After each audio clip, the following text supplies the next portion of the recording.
A gentleman never rushes, goes the dictum. And it is one that carries over all life's endeavours, including our chosen sports and pastimes. We see here, for instance, the gentleman rushing his shot. With every miss, his eagerness and impatience grow, along with the force and stress he applies to the ball.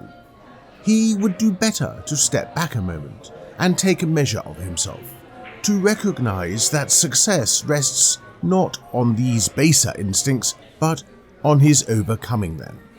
He relaxes his grip, feathers smoothly to keep the cue on the straight and narrow, and applies only the necessary force to urge the ball into the pocket. Thus, a metaphor for life.